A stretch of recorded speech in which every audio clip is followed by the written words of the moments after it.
Luego de convertirse en la música más popular del planeta en la primera parte del siglo XX junto al swing, el tango y su instrumento fetiche, el bandoneón, comenzaron una caída casi sin antecedentes en la historia de la música.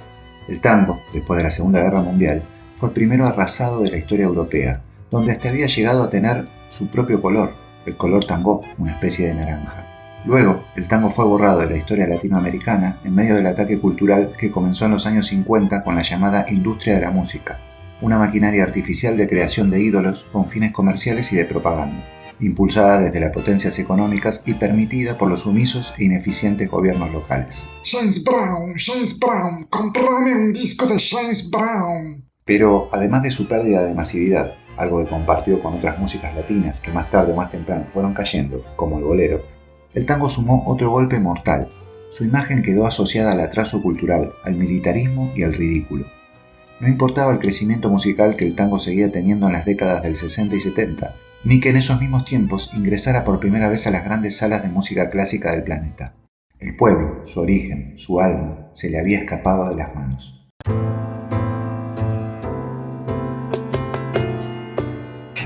Bienvenidos a Cambalache, la historia del otro lado de la historia. Un espacio para deconstruir la historia, sus olvidos y malos entendidos, sus personajes, su música y sus libros. Soy Gabo Merlino y podés seguir este podcast por todas las plataformas, los estrenos en el canal de YouTube y las novedades en mi Instagram @GaboMerlino.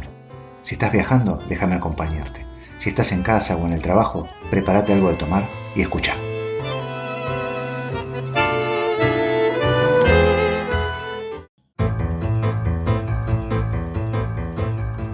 El mundo de los tangueros es hoy una minoría, como tantas minorías en el mundo hay. Muchos de los músicos de las nuevas generaciones están en él solamente por legado familiar, si no ni siquiera se hubieran enterado que el tango o el bandoneón existen. Lo llamativo de esto es lo siguiente. Imagínense que dentro de 30 años pocas personas supieran lo que es el fútbol, y menos todavía recuerden que Messi o Maradona pasaron por el planeta. Es casi imposible de imaginar hoy que un deporte tan popular pudiera desaparecer de la mente de las personas. ¿Qué tendría que pasar para que eso sucediera? Lo único que podría lograr una cosa así tan rápido sería una decisión política de los poderes de turno. Por ejemplo, que todos los gobiernos prohibieran el fútbol. El tango, sin embargo, vivió un fenómeno así desde mediados de 1950. De ser la manifestación cultural absoluta de un pueblo, al punto que cada personaje de la ciudad o cada producto famoso tenía su propio tango, en pocas décadas desapareció del imaginario de la gente. ¿Podría haber sido esto posible sin ataque cultural? Por eso nos robaron la final en el Mundial 90.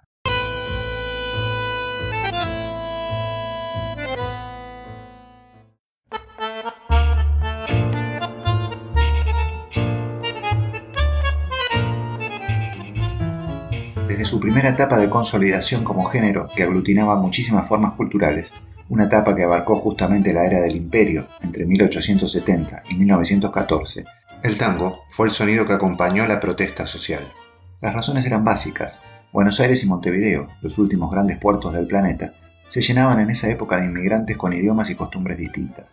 Estos se encontraban en la gran ciudad con los afroamericanos recién liberados de la esclavitud, los aborígenes expulsados de sus tierras, que llegaban muchos de ellos secuestrados a la gran ciudad, los campesinos y el resto de los habitantes. En esa mezcla gigante, la gente debió construir un código común, una cultura común, un lenguaje común. Todo eso lo terminó representando el tango. Los inmigrantes europeos trajeron además las ideologías del socialismo, el comunismo y el anarquismo, tres métodos diferentes para un mismo fin: la lucha contra el capitalismo que provocaba tasas de pobreza del 80% y la justicia social, la igualdad. Comenzaron a nacer los sindicatos, los clubes de trabajadores, las bibliotecas populares, las primeras huelgas. ¿Pero por qué no trabajan y se dejan de joder? No tienen para comer, Rodolfo. Y bueno, las quieren todas. El tango era el sonido de esas multitudes que reclamaban simplemente el descanso de los días domingos, las jornadas laborales de 8 horas, que se oponían a la explotación infantil, que vivían hacinadas en conventillos con 2 baños por cada 300 personas y mujeres violadas por sus patrones. Sin esas generaciones, los gobiernos democráticos que vinieron mucho más adelante ni siquiera hubieran llegado al poder, y muchos de los derechos que hoy disfrutamos no hubieran visto la luz. Costó pobreza y costó muchas muertes, pero siempre la música que acompañaba sus alegrías y sus llantos era la misma: el tango. Es una danza de abrazo, es impura, es inmoral. El tango habla de cosas que no nos conviene que la gente escuche. Pero el tango se atrevió a más. Captó también el corazón de las clases altas, las que combatían a los trabajadores y a la misma música. Fue a través de los músicos que tocaban en los bailes y prostíbulos para ricos, y poco tiempo después por la nueva tecnología, los discos. Así lo conocieron. Algunos de esos millonarios se entusiasmaron y comenzaron a difundirlo afuera y a financiar giras de artistas. El tango cruzó así las fronteras de Argentina y Uruguay y se fue al mundo. El gobierno nacional, que al principio lo resistía, también cambió el rumbo. Necesitaba construir una identidad para la nueva nación, y el tango era parte de ella. Comenzaron así desde aproximadamente 1905 a mandar a Europa y Estados Unidos productos autóctonos como partituras y discos de tango. El tango comenzaría así a conquistar Europa. ¿Y por qué no mandan empanadas mejor?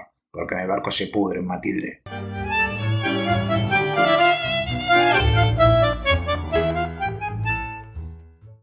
Antes que nada, si estás en YouTube y te interesa la historia, suscríbete. También podés encontrarnos en Spotify, Evox, Apple y muchas plataformas más. ¡Recomendanos con tus amigos!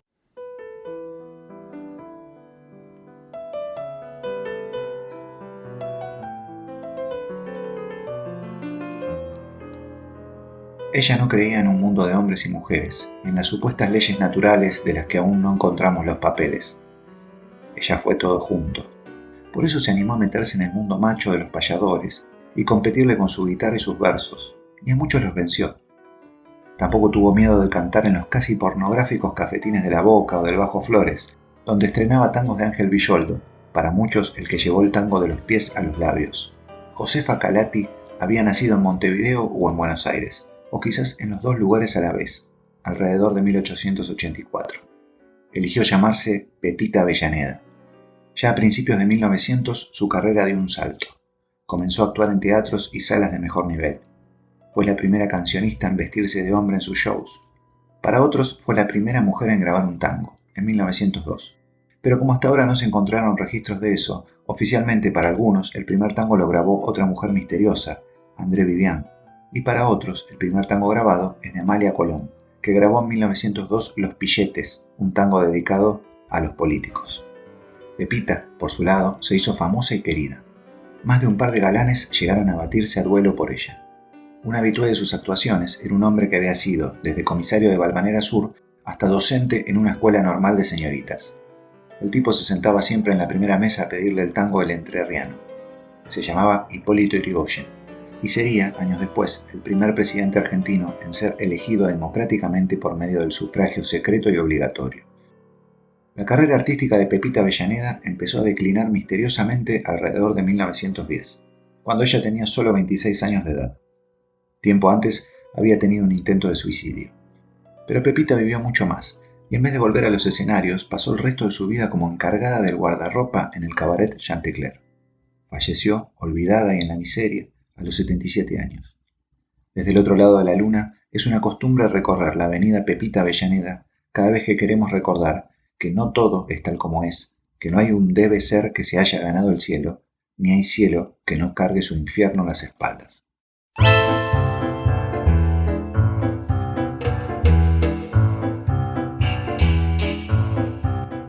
El tango, con su danza de abrazo, significó desde principios de 1900 la rebeldía de las costumbres en Europa, una Europa todavía metida en la rígida moral de la era victoriana del siglo XIX.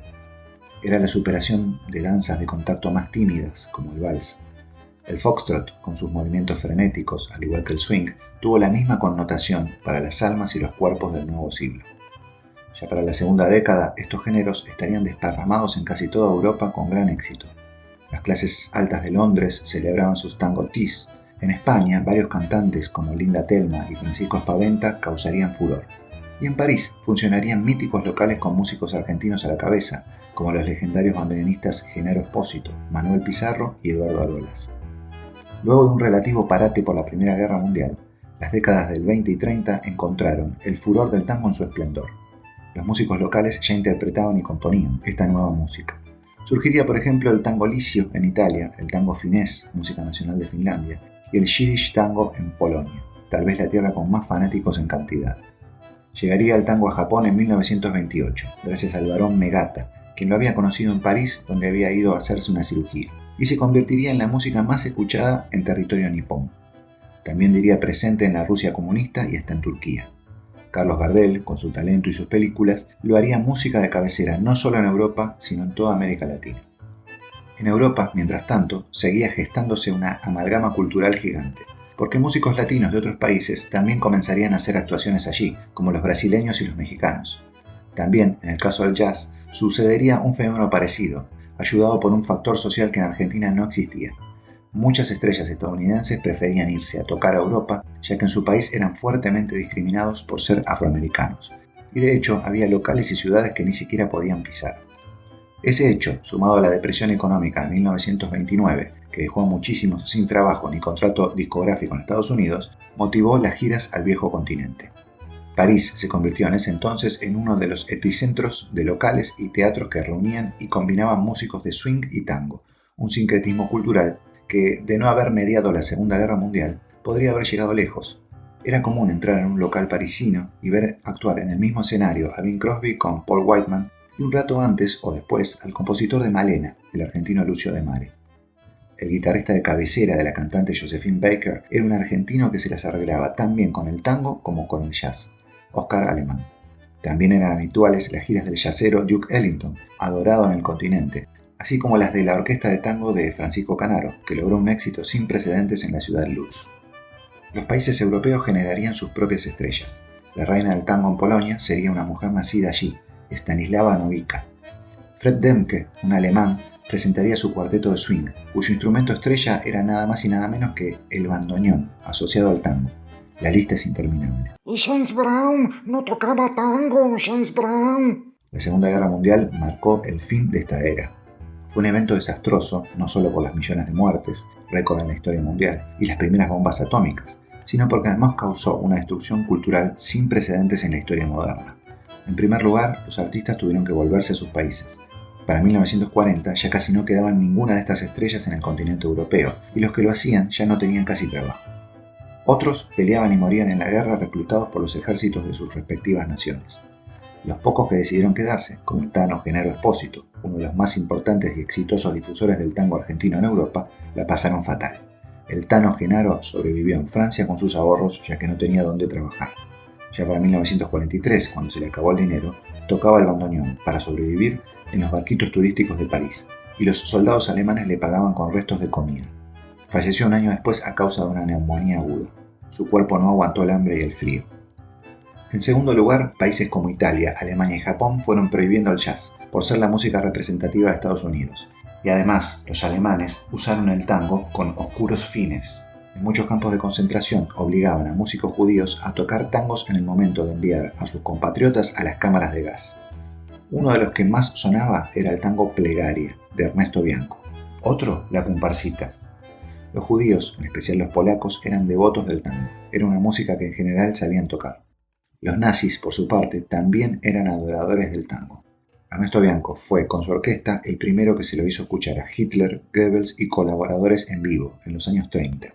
Una famosa anécdota cuenta que Goebbels lo vio lagrimear a Hitler escuchando una melodía de bandoneón, y le dijo a un asistente: «Yo sabía que Adolfo era en el fondo un sentimental». Adolfo, te dejé morfina arriba del disco de Gardel, ¿eh? El sentimental Adolfo, sin embargo, fue fundamental para destruir el bandoneón en Europa.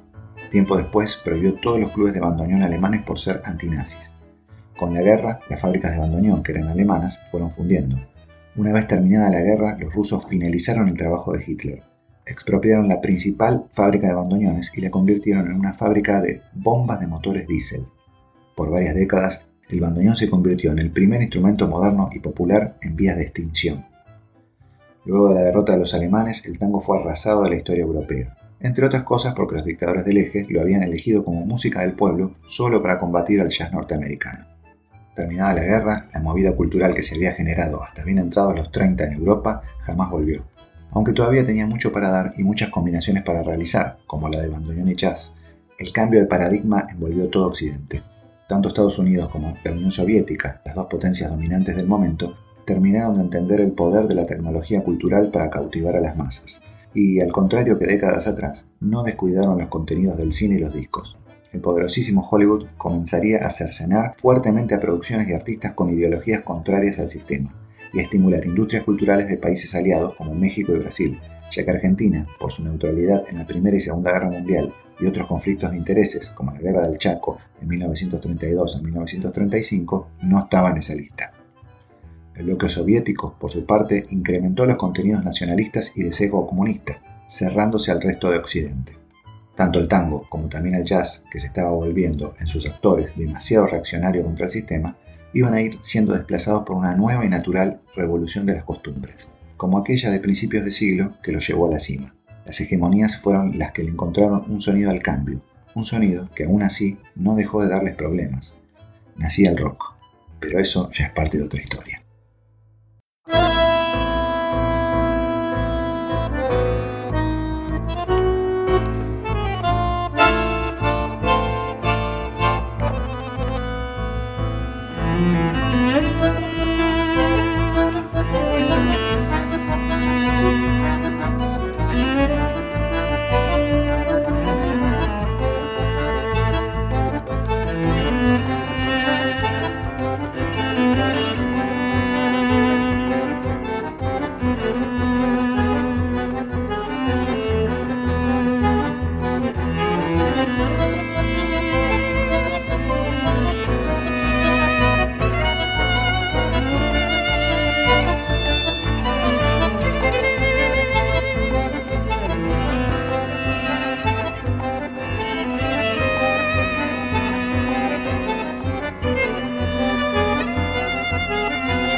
Estamos en la era cuántica, un momento donde tanto la ciencia como la tecnología de punta, como las terapias alternativas y hasta ese misticismo técnico llamado economía, se guían por los principios, sin principios, de la medida a nanoescala.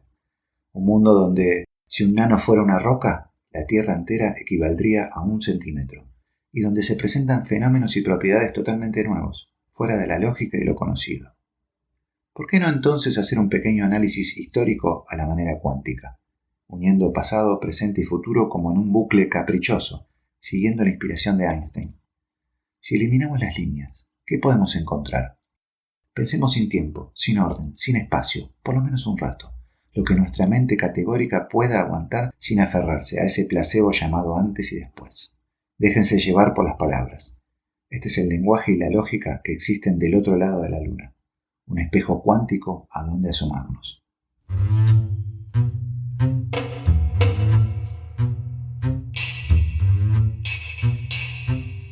Quizás en ese espejo veremos a un tal Hans Fugger tomando un café en un barcito perdido del viejo barrio de San Telmo.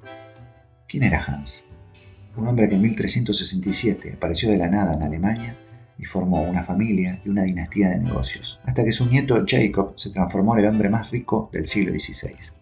Sí, Jacob Fugger será el más exitoso de los primeros capitalistas de la historia moderna, el que, entre otras cosas, vivirá de prestarle dinero a la Iglesia y las monarquías, financiar guerras y varias campañas a América y la India, y poner a Carlos V de emperador gracias a su dinero, que dejará fuera de juego a Francisco I. Sin Fugger, la invasión a América no hubiera sido tan fácil. Sin el odio que generaba Fugger, la revolución protestante se hubiera demorado más, y con ella tal vez la revolución industrial también. En el espejo cuántico podríamos ver a alguna prostituta de New Orleans en 1870. Pongámosle de nombre Mary, la misma cuya braga mágica inspiró los primeros rags. Podemos observarla encerrada en una habitación rojiza de San Petersburgo, sometiendo en su cama, inspirando con su cuerpo al alemán Emil Berliner, inventor, en 1887, de aquel gramófono donde el argentino Juan Carlos Cobian le llegarían, en 1910, aquellas músicas del norte de América con las que hizo sus propias maravillas al combinarlas con músicas de todo el mundo.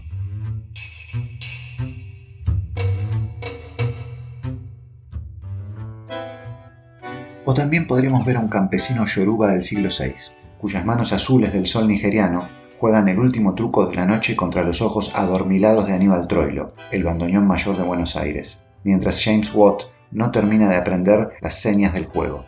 Y Enrique Discépolo sigue con su mala costumbre de vivir a apio y whisky. Pongámosle, por otro lado, que aquel yoruba africano llegó al mundo en el año 517 de nuestra era. ¿Sabría que, al enseñarle con las palmas a sus hijos diversas células rítmicas conocidas como hemiolas, lograría que miles de americanos hicieran un mundo de belleza sonora más de 1000 años después? Algunos de sus descendientes pasarían sus conocimientos a los africanos del norte, y estos los llevarían a las músicas del medioevo, en el sur de Italia y Francia, y otros, los chosnos de sus chosnos, serían llevados al puerto de Angola, y desde allí a América a ser esclavizados. Sus descendientes guardarían esas semiolas como la única y preciada foto familiar, mostrándolas orgullosos por las calles de las ciudades americanas. James Watt conversa en nuestro espejo con Discépolo. No lo hagas, piensa decirle a Enrique. No inventes la máquina de vapor. Recién estamos en 1769, espera un poco. Pero no se lo dice, porque sabe que si lo hace, él mismo no existirá después, mañana, ayer. Sueñan también una frase que mucho tiempo después diría el gran Felisberto Hernández. Quizás la única razón válida del progreso debiera ser simplemente evitar el dolor. ¿Es el progreso la tecnología de la inmortalidad, la innovación, la dominación de la naturaleza? ¿O tan solo el progreso debería ser la búsqueda del equilibrio y la felicidad interior? Sin embargo, ambos se olvidan la frase en la mañana y la entierran en su tristeza. Watt sigue su curso. Es así que comienza, gracias a James, entre otros, la revolución industrial en Inglaterra. Hans Fugger, la prostituta Mary y el yoruba, de quien algunos dicen que se basó la leyenda del dios Oduduwa, justificaron entonces su existencia. Quizás eran seres aburridos del año 3000, quienes, ayudados por la tecnología de su época, decidieron viajar por el tiempo y cambiar su pasado. Un pasado donde un rey francés, Francisco I, era el emperador del Sacro Imperio, en lugar de Carlos V, donde los portugueses se quedaban con Sudamérica y en el Río de la Plata se hablaba su idioma, o quizás francés, o una mezcla de ambos, donde las semiolas, la conjunción de ritmos regulares e irregulares que marcaron toda la música popular de Occidente, se hubieran perdido en el tiempo, o donde los rags y los stomps, que luego derivarían en el jazz, sonaran poco interesantes, desapasionados. Fue por eso tal vez que viajaron, primero Hans Fugger, luego la enigmática y sensual Mary, y antes el pardo africano. ¿No ves que no fue Watt el responsable de la destrucción del progreso, querido Discépolín?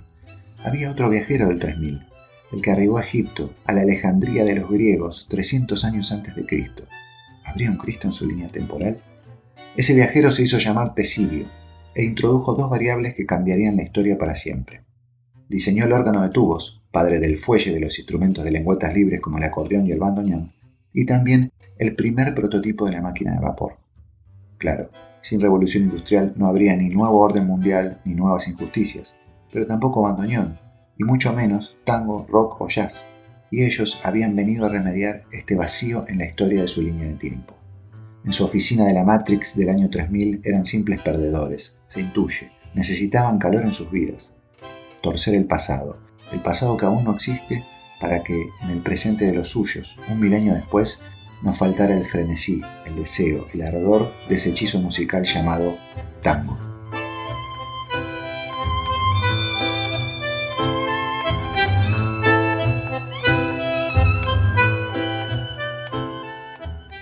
El tango y el Río de la Plata construyeron también su propia lengua, el lunfardo.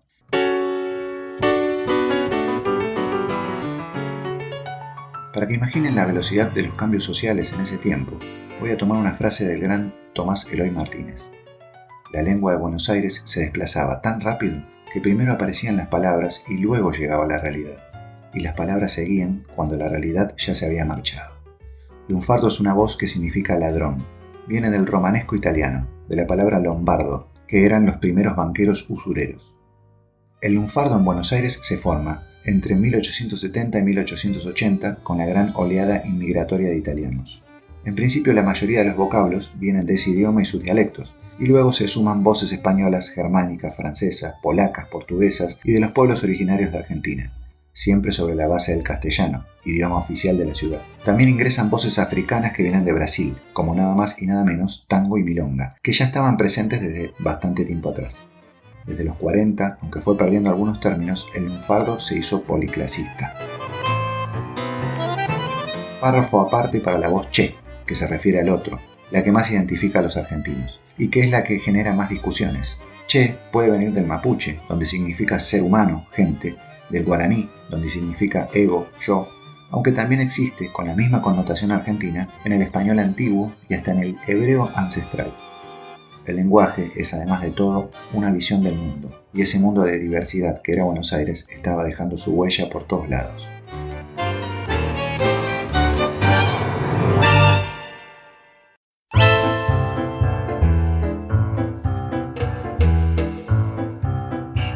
El tango, como toda música y como toda forma cultural, tuvo su etapa de niñez, su maduración y su etapa adulta. Tangos favoritos son Hacele el rulo la vieja o El fierrazo. Ojo, que Tocame lo que me gusta tiene una melodía muy bonita. En los comienzos, a las letras llenas de malas palabras y referencias sexuales, también las acompañaban otras letras, pero estas con crítica social. El primer tango de protesta es de 1878 y se llamó Andate la Recoleta, y denunciaba el cierre de una empresa de tranvías que dejaba a todos sus operarios en la calle. Desde 1900 comenzaron los tangos anarquistas, himnos de los trabajadores, la mayoría anónimos, y ya en la época adulta del género, desde 1920, letristas como Discépolo, García Jiménez o Gorrindo señalaban en sus temas las políticas corruptas y denunciaban el hambre. En 1916 asumió, gracias a las luchas de las décadas anteriores, el primer presidente argentino en ser elegido democráticamente por medio del sufragio secreto y obligatorio, Hipólito Yrigoyen. Los artistas de tango, en su mayoría, lo apoyaron, así como luego, en la década del 40, apoyaron a otro de los presidentes populares argentinos, Juan Domingo Perón. Tanto Yrigoyen como Perón, que tenían políticas redistributivas en tiempos en los que unos pocos millonarios controlaban la economía del país y lograron una movilidad social altísima en sus habitantes, fueron barridos por golpes militares, uno en 1930, el otro en 1955. El tango, la voz del pueblo, fue afectado en ambas oportunidades.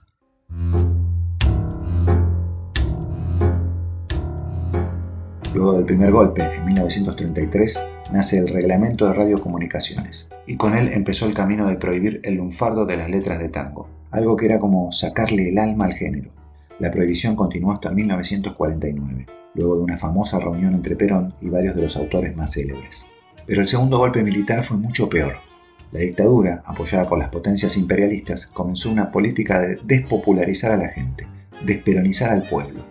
En la música, al sonido que se le apuntó fue al tango, sacándole espacios de difusión y a muchos de sus artistas más famosos que fueron prohibidos, como los cantantes Hugo del Carril, Tita Merelo o Nelly Omar, entre tantos otros.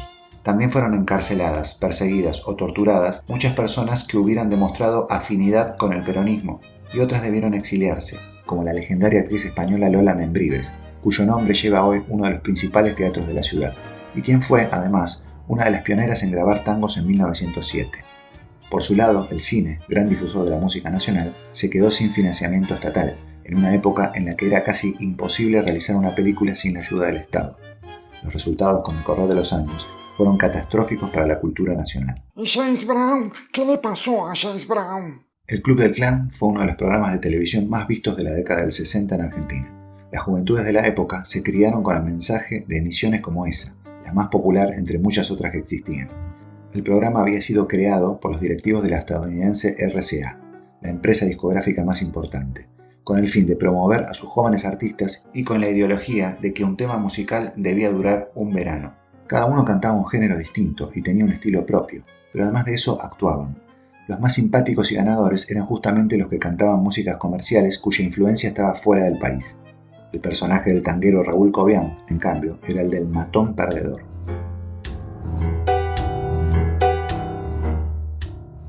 Otro ejemplo claro de la batalla contra el tango se ve en la película El extraño de pelo largo, en la cual uno de los personajes, encarnado por el mismo Raúl Cobián, vende su bandoneón como una antigüedad, para que su amigo con ese dinero pudiera comprar una batería y armar su banda de rock. Un extraño de pelo largo fue además la película más vista en la Argentina del año 1970.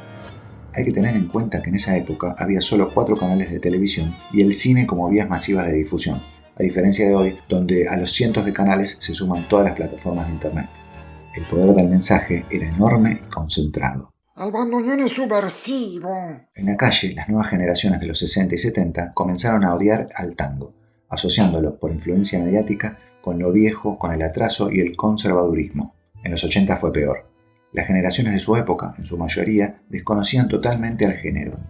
Nos quedamos sin bandoneonistas, sin festivales. La caída fue vertiginosa. 1949 fue el último año donde un disco de tango terminó entre los más vendidos. Desde ese momento hasta hoy, jamás un disco de tango volvió a lograrlo. Más de 70 años de no tener un disco entre los más vendidos es demasiado para la música que representa la cultura de un país en el mundo y despierta muchos interrogantes. Pasemos la velada en paz, no hablemos de política. Pero todo es política. Es un zurdo ese, un comunista. El tango renació desde los 90, cuando volvieron sus espectáculos a los teatros populares europeos, americanos y asiáticos, y cuando las generaciones jóvenes en Argentina lentamente volvieron a escucharlo, a tocarlo y a bailarlo.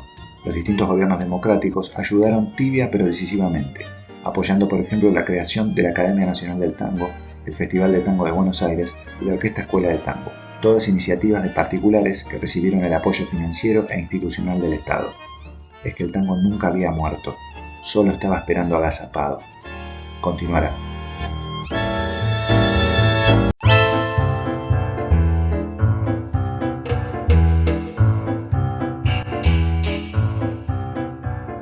Soy Gabo Merlino. Los espero en el próximo podcast de Cambalache, la historia del otro lado de la historia. Podés seguirlo por todas las plataformas, los estrenos en el canal de YouTube Cambalache, la historia del otro lado de la historia y las novedades en mi Instagram @GaboMerlino.